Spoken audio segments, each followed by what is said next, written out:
All right, brother. Well, listen, we discussed it a few minutes ago. Just, man, what is the last 24 to 72 hours been like for you, man? It's been wild. Yeah. But man, it's been a dream come true. You know, this is what I came out to this place and worked so hard for 20 plus years, and yeah, super rewarding.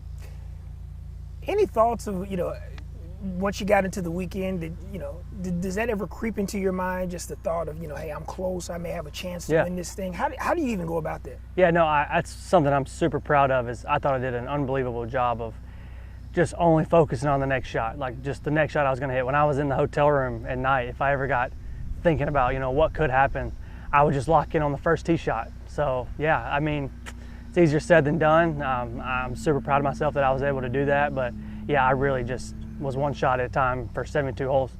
You've played it long enough to know that, sometimes May with a lead going into the final day, maybe kind of take a little bit off the gas there. Yep. You were the complete opposite. You always have been. Why was it so important for you to stay aggressive? Yeah, at the American Express, I learned that, I had a 2-shot lead with 9 holes left, and, I kind of thought if I just make 9 pars, I'll win this thing, and that just couldn't have been further from the truth. And especially, in Minneapolis, the golf course was a little soft. They had some rain on Monday and Tuesday and softened the golf course up so you could attack, a lot of pins. You weren't having to kind of play away from some pins. You could kind of get after it. And so, I just told myself, I'm going to go try to make as many birdies. And I had a 5-shot lead, and I thought if I was the low round of the day, I would still win. So that was my goal going into the day. On 18, to have your lovely bride and your coach there, double fisting some milkshakes there for you and him. Like, what did that feel like for you? And just to see those folks there to just be enjoying and basking in your glory. Yeah, no, that was that's why you do it.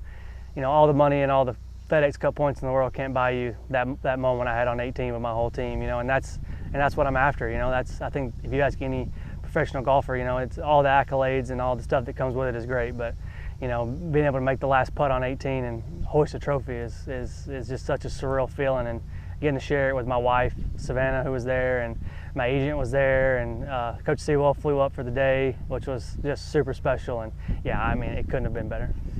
I've known your dad for a long time, much like yourself. So when you got to see Mom and Mr. Jeff, I mean, what was that moment like on the phone, or just being able to see him? I mean, I know there had to be a wave of emotions. No doubt, yeah, it was for sure. I mean, my mom and dad weren't there. I wish that was the only thing that could have made it a little more special is if my mom and dad would have been there with me. And but no, so we flew in Sunday night, and they were at the airport waiting on me with some other people as well, like quite a few other people. And yeah, seeing my mom and dad was just super special. Giving them a hug and telling them I love them and thanks for everything they've done for me. And this win just wasn't for me. This was for everybody on my team and everybody that supported me along the way. You're eating a beautiful dinner, and then you get a call from Coach Saban. Yeah. I mean, what was that quick call like? That was easily the most nervous I was all week. Easily, not even close. Because Coach Sewell just brought me his phone over and was like, "Hey, Coach wants to tell you congratulations."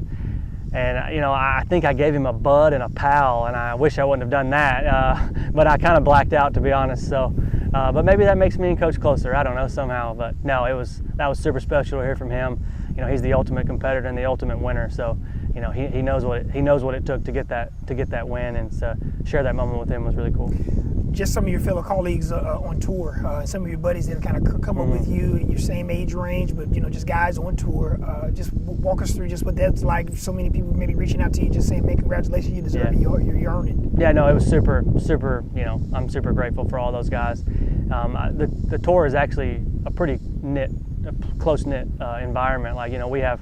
There's pods of friends, but I have some really, really close friends that I'm out there with, that my wife is close with their wife. And yeah, there was a couple people waiting on me on 18 green just to, tell me congrats. And I had a ton of text messages from guys that, weren't at the tournament or, had already left. And yeah, it's just super rewarding, and, I'm super grateful for all those guys.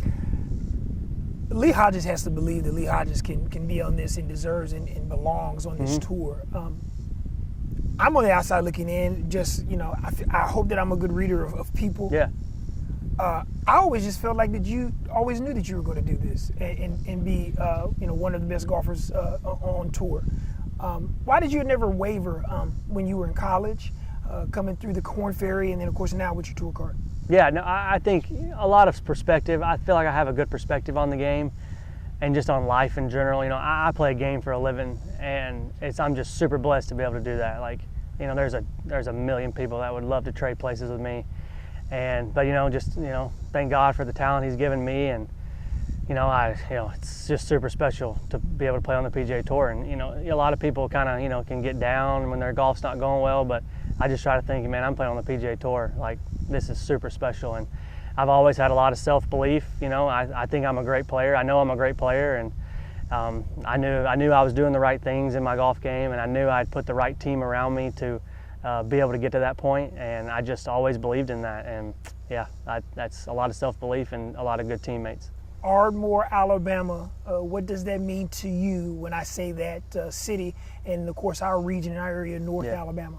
That's home, man. That's those are my people. Those are yeah, I mean, I love being from Ardmore, Alabama. Absolutely love it. If anybody ever asks me out on the road where you're from, I say Ardmore, Alabama. I don't say Huntsville. I don't say Athens. I say Ardmore, Alabama, or North Alabama in general. But man, Ardmore is such a special place to me. It's where I went to school. It's where, you know, my mom and dad still live there, and my dad still does the basketball announcing and the football announcing.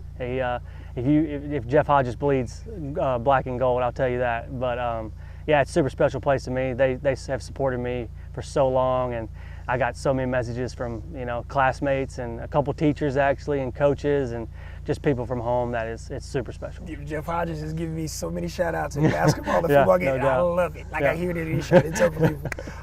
The last one, just moving forward, tell us and those that are fans of this great game, what's next for you, and you know, just what this win has done for you moving forward and going into next season, but more importantly, just what's upcoming with the FedEx Cups. Yeah, so next week, this is the last week of the regular season. Fortunate enough that I didn't have to play. I could take a week off. Kind of nice to set myself up for that. But yeah, next week starts the FedEx Cup playoff, so we'll be in Memphis, and then top 50 after that go to Chicago to play the BMW, and then top 30 from there go to Eastlake. So that's our goal, is just to keep playing good golf. I've always said good golf gets paid off. So if you just keep playing good golf, they're going to let you play till they tell you to stop. So that's just what we're going to do. And then next year, I've qualified for the Masters, and that's just a joke in general. But man, I can't wait for some of the things that I'll get to do next year. I'm just going to go out on a limb and just let you know, Channel 48 WAFF, I got a sneaky suspicion that we'll be at Augusta National watching you. We'll be walking with you. There you go. Yep. Congratulations. We are just so elated for you, so happy for you. I always say, I always root for people to do well, more than I do myself. And you are more than deserving of a young man. We're super happy for you. Mr. Hodges, Mrs. Hodges, your friends, family, Savannah, who's awesome, your team. And best of luck this week, the rest of this season, and of course, for many years to come. Thank you, man. I appreciate all the support you guys give me.